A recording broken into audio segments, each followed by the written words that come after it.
창세기 4장 1절에서 7절까지 말씀 저 여러분이 교독합니다. 아담이 아내 하와와 잠자리 했다. 하와가 아이를 가져 가인을 낳고는 내가 여호와의 도움으로 사내를 얻었구나 라고 말했다. 2절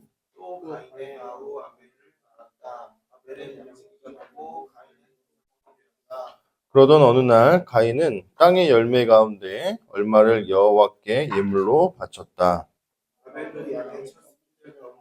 얼마를 차가 그 기름 덩이를 바쳤다. 여호와는 아벨과 그의 예물을 눈여겨 보셨다. 그러나 가인과 그의 예물은 눈여겨 보지 않으셨다. 가인은 크게 화를 냈다. 그러고는 고개를 떨구었다.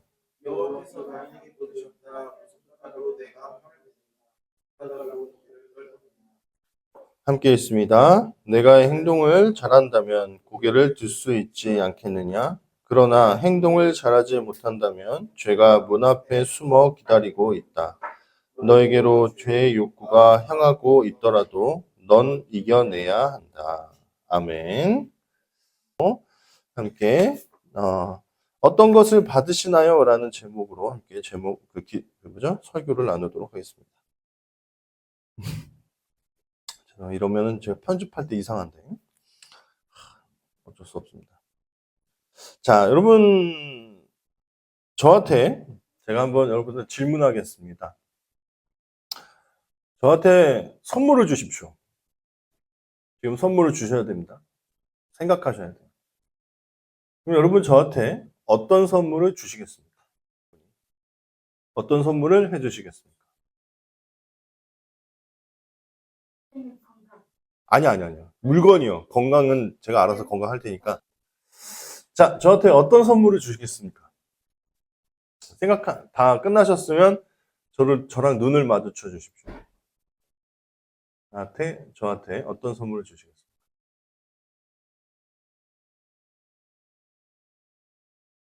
한별이 눈 마주쳤습니다. 저한테 어떤 선물을 주시겠습니까?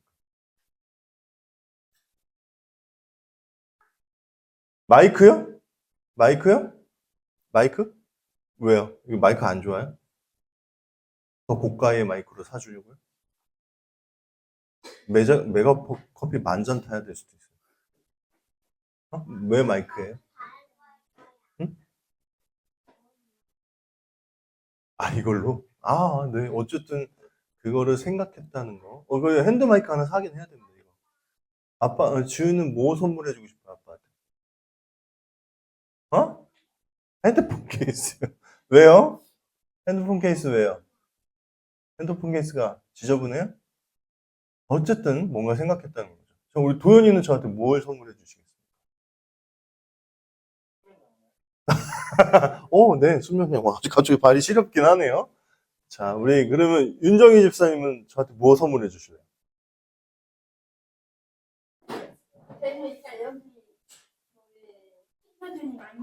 아니요, 저요. 저 개인한테요. 네. 이거는 설교를 위한 질문이에요. 진짜 막 선물을 갖고 오라고 그건 아닐 수 있는 거죠. 아니에요, 지금. 저를 지금 저한테 선물을 해줄 건데, 뭘 해줄까요? 차요? 무슨 차요? 마시는 차, 타는 차. 타는 차요? 저 차 있는데? 스타리아요? 네. 아까 제가 얘기를 해서 그런 거죠. 어쨌든 잘 생각하셨습니다. 자, 태건아. 목사님한테 뭐 선물해 줄래요? 뭐 선물해 주고 싶으세요? 뭐 선물할까요? 아니요. 싫어요. 저 위한 거요. 저 아까 스타리아도 패스하려다 말았어요. 시간 때문에. 저 개인이요. 저한테 개인한테 필요한 거. 교회를 위한 건 교회 거잖아요. 그럼 제가 못 갔잖아요. 그건, 이게 뭐야. 그렇게 되잖아요. 뭘 해줄래요? 저한테. 양복이요? 양복 좀 입고 할까요? 다른 목사님들처럼? 제가 좀 편하게 다가가려고 일부러 양복 안 입는 거거든요. 자, 제가 이런 질문을 왜 했냐면, 제가 요즘에 선물을 고르기가 참, 어떻게 보면 간편해진 세상에 살고 있기 때문입니다. 그럼 최근에 누구의 생일이나 누구의 어떤 뭐 축하해야 되는 일들, 감사해야 되는 일에 카카오톡 같은 어떤 그 SNS를 통해서 선물을 보내신 기억이 있습니까? 있으시죠? 케이크나 아니면 커피 쿠폰. 그리고 저는 이제 가족이 있고 아내가 있다 보니까 그래도 커피 두 잔에 조각 케이크 하나 이런 쿠폰 많이 받았습니다. 좀 기분 좋습니다. 근데 때로는요, 이 간편해졌다라는 말, 내가 선물을 보내기가 간편해졌다라는 말이 때로는 굉장히 큰 함정일 수 있겠다라는 생각을 해요. 그럼 정말 좋냐? 근데 좋지 않을 수도 있다라는 겁니다. 왜냐면 이건 제 개인적인 뭐 생각이긴 한데 저는 그닥 요즘 이게 막 나이가 먹고 그러니까 케이크 막 땡기진 않아요. 그러니까 단 게 덜 먹고 싶어져요. 근데 생일마다 자꾸 케이크를 주는 겁니다. 그럼 뭐가 그러면은 이제 저는 일단 그렇게 크게 안 반가워요. 케이크가 뭐 물론 저희 아이들이 가끔 먹으니까 좋기는 하지만 그리고 일단 뭐 해야 되죠? 그것과 상응하는 선물을 꼭 해야 돼요, 제가. 그잖아요. 때로는 그리고 어떤 사람들은 그랬어요. 저한테 쿠폰을 막 주더라고요. 누가 줬어요. 왜냐면 자기는 커피를 잘 안 마시는데 자꾸 생일마다 커피 쿠폰을 막 준다라는 거예요. 네, 우리가 선물을 보내는 것이 굉장히 간편해진 세상에 살고 있지만 때로는 그 선물을 받아야 되는 사람이 그것이 정말 필요한지 그것을 정말 그한테 유익한 선물인지에 대한 어떤 깊은 고민이 없이 그 선물을 하고 있지는 않은지 하는 반문을 하려고 하는 겁니다.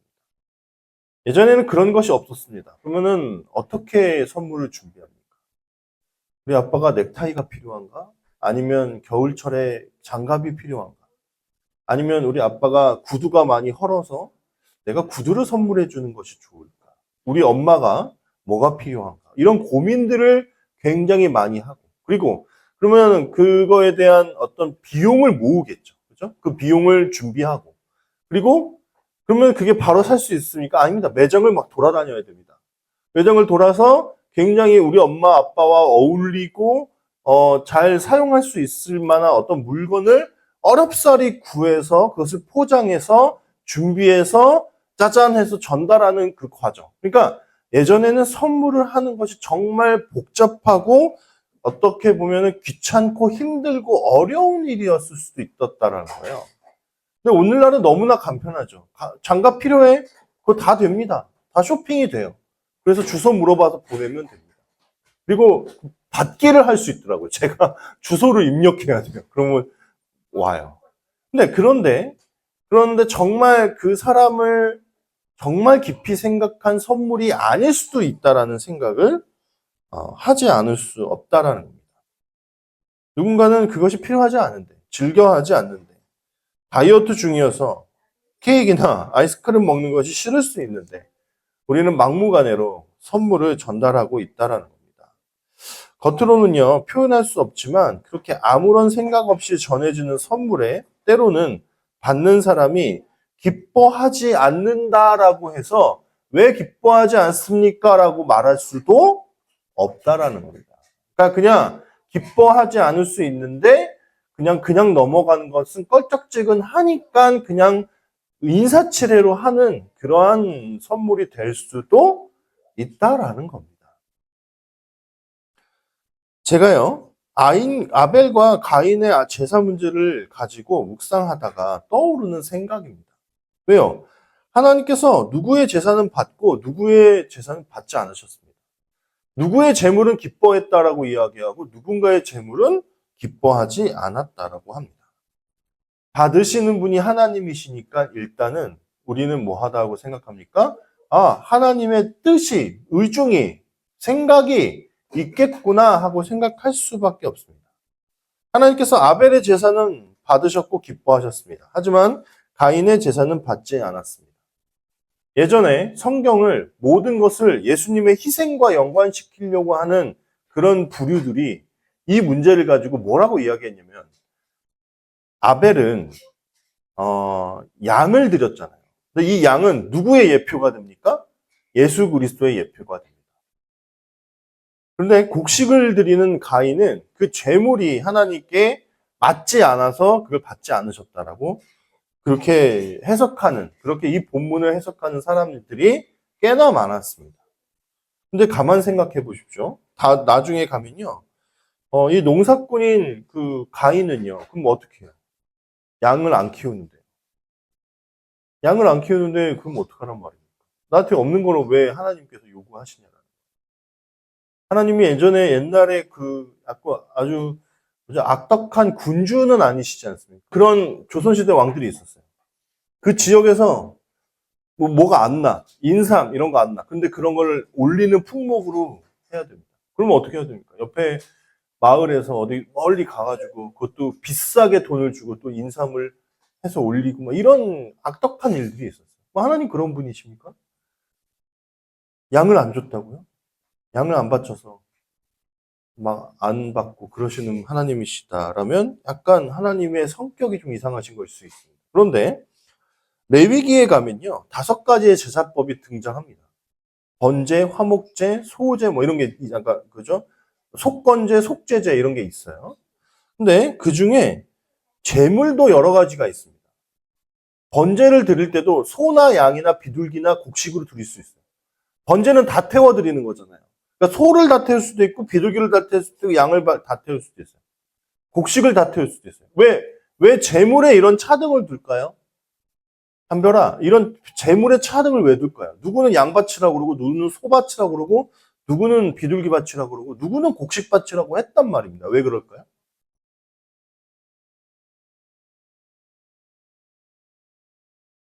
내가 5만 원밖에 없는 사람입니다. 소는 200만 원이에요. 300만 원이에요. 소 살 수 있어요, 없어요? 못 사요.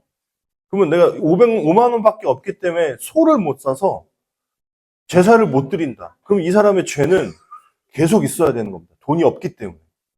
맞습니까? 삼각대 건들면 안 돼요? 삼각대가 계속 흔들리고 있어요. 맞아요? 그래도 돼요? 그럼 교회가 돈이 없기 때문에 교회를 못 다니는 곳이 되어야 합니까? 아니란 말입니다. 아니잖아요. 나는 소를 살 수 있어. 능히 소를 살 수 있어. 그런 사람은 소를 바칩니다. 그래서 나는 재산이 없어서 아니면 나는 곡식밖에 없는 사람이어서 곡식을 드릴 수밖에 없는 상황이면 곡식이라도 괜찮다라는 겁니다. 그래서 이 뒤에 나오는 제사법과 연결시켰을 때 가인이 지금 곡식을 바치는 일이 문제는 아닌 거예요. 그럼 하나님께서 왜 그의 것들을 받지 않으셨냐라는 거예요. 저는 우리가 하나님의 성품을 오해하지 않고 조금만 제대로 들여다볼 수 있다면 저는 재물 때문이 아니라는 것을 금방 알 수 있다고 생각합니다. 이 본문에서. 뭔가 잘못되었기 때문이죠. 재물이 잘못된 게 아니라 누가 잘못됐기 때문에 가인 그 자신이 잘못됐기 때문에 하나님은 받지 않으시는 겁니다. 그 단서를요, 저는요, 하나님께서 가인의 제사를 받지 않으셨을 때, 가인의 태도에서 저는 발견할 수 있다고 생각해요. 뭐냐? 화를 냈습니다. 자기의 재물을 받아들이지 않는다고 해서 화를 내셨어요. 만약에 여러분이 지금 되게 졸려하시고, 피곤하시고, 설교도 막 길어지는 것 같아서 잘 안 들리고 계시고, 찬양도 나한테 잘 안 맞는 찬양이다, 찬양도 잘 안 했고, 뭐 대표기도 통성기도 하자고 했는데 기도도 잘 안 나왔습니다, 오늘. 그래서 집에 가려고 했더니 하나님께서 이 문을 나설 때 한 사람씩에게 음성을 주시는데, 한별아, 네 예배 오늘 못 받았다. 태건아, 네 예배도 내가 오늘 못 받겠다. 그러면 집에 돌아가실 때 여러분의 기분이 어떠시겠습니까? 아씨, 괜히 왔네. 아, 기분 나쁘네. 이렇게 된 겁니다. 가인에게 하나님이 내가 너의 재물을 받지 못하겠다라고 했던 이 시기가 성내고 화냈습니다. 이 성내고 화내는 모습에서 너가 어찌하여 안색이 변하고 이런 태도를 보이냐라고 하나님이 반문을 하십니다. 너가 무슨 까닭으로 고개를 떨구고 무슨 까닭으로 화를 내냐. 너의 예배가 받을 수 없을 만한 예배니까 못 받은 것이 안 받는 것이 아니겠냐라는 거예요. 아마 7절에 보시면요 이렇게 돼 있어요. 그러더니 갑자기 이런 말씀하십니다. 7절 우리 한번 함께 읽어볼까요? 자, 시작.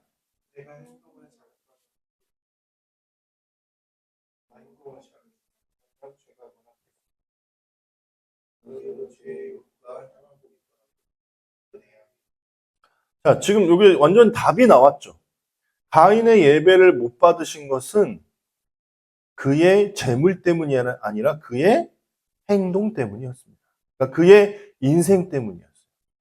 지금 이 가인의 인생은 어떠냐면 언제라도 죄가 문 앞에 숨어서 너를 기다리고 있는 그런 모습이다라는 거예요. 언제라도 죄가 가인을 잠복하고 지배할 수 있을 만한 그런 상황이야. 너는 제발 그 화를, 그 죄를 다스리고 이겨낼 수 있었으면 좋겠어라고 얘기한단 말이에요.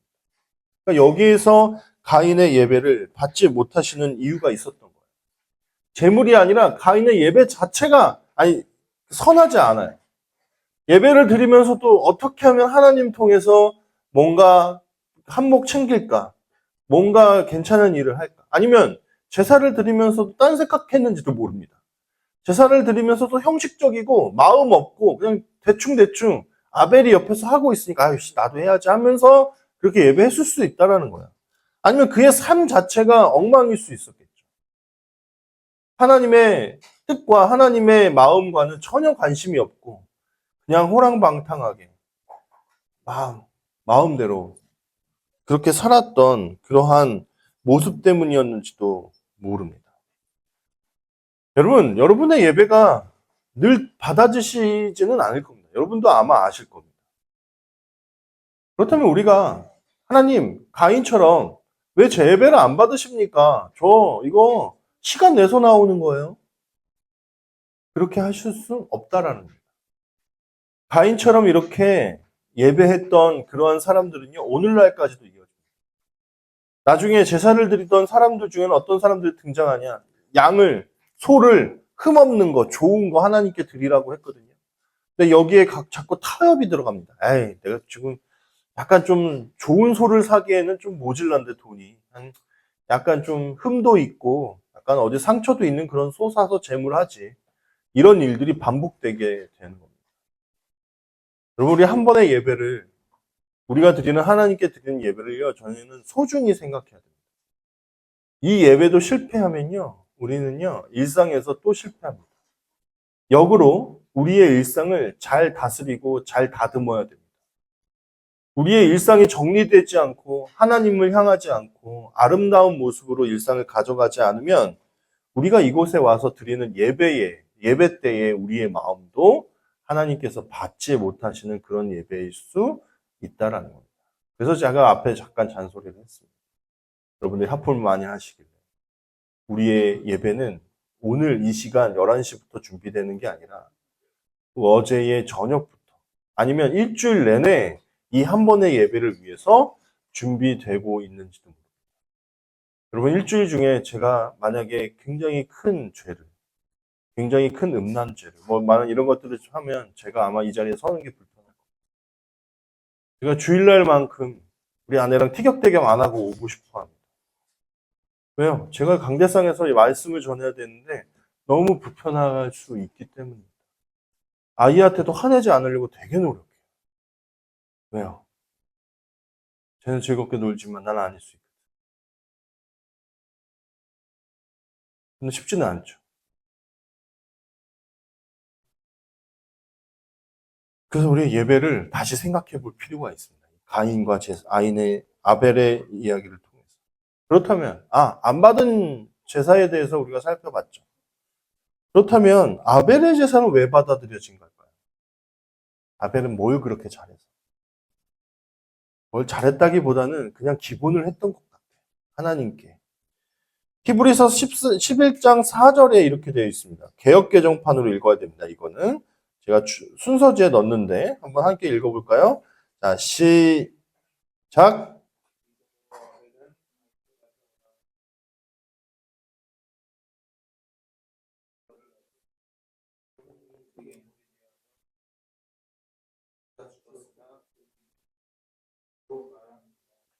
네, 여러분, 우리의 예배가 자꾸 어그러지고 엉망이 되는 이유는요, 우리의 마음에, 우리의 믿음이 순전하지가 않아서입니다. 왜요? 일단은 믿음이 없어서일 수도 있어요. 하나님이 계신지 안 계신지도 잘 모르겠고, 아니면 우리의 마음에 불순물이 깨어 있어요. 아, 나 이따가 면접 잘 봐야 되는데. 이런 고민하고 있을 수 있어요. 아, 저도 실제로 하니까요. 아, 이따가 밥 맛있게 돼야 되는데. 뭐 이런 생각하고. 태건이 그러고 있는 거 아니죠? 네. 그러니까 우리의 예배를 정말 믿음이 없어서, 때로는 우리가 어떤 우리의 삶이 정리 안 돼 있어서 그럴 수 있습니다. 그런데 아벨은요, 그런 것들 다 보지 않았습니다. 그냥 믿음으로 내가 이렇게 하나님께 예배하는 것이 가장 옳은 일이다라고 하고 그냥 있는 그대로의 예배를 드렸습니다. 믿음으로 드리는 예배는 뭘까요? 우리는 이것도 많이 고민을 해 보아야 합니다. 우리의 인생에 어떤 문제가 놓여 있을 수 있습니다. 생활고에 시달려서 내일 해결해야 되는 어떤 일이 있어서. 그런데 여러분 그럴 때 있지 않습니까? 예배에 앉아 있는데 우리의 머릿속에는 아직도 그런 고민들로 막 가득 차 있는 거예요. 제가 엄청난 사건을 경험한 적이 있습니다. 수련의 둘째 날 저는 학자금 대출 문제를 가지고 해결하기 위해서 잠깐 나와요. 수련회장에서. 아버지와 엄마를 만나서 은행에 갔습니다. 대출이 안 된다고 해서. 내일 등록이에요. 그러니까 수련회 마지막 날이 등록이에요. 정말 그날 들어오는데 제 마음이 얼마나 착잡했겠습니까? 신학교 가야 되는데. 그날 저녁에 저녁 기도회를 하는데 기도가 하나도 되지 않는 거예요. 하나님 그럴 거면 뭐하러 붙여주셨어요? 막 원망의 말이 막 나오는 겁니다. 하나님께 막 서운하고 막 짜증나고 찬양은 안 되고. 그런데 어느 순간에 제 마음이 싹 바뀌더라고요.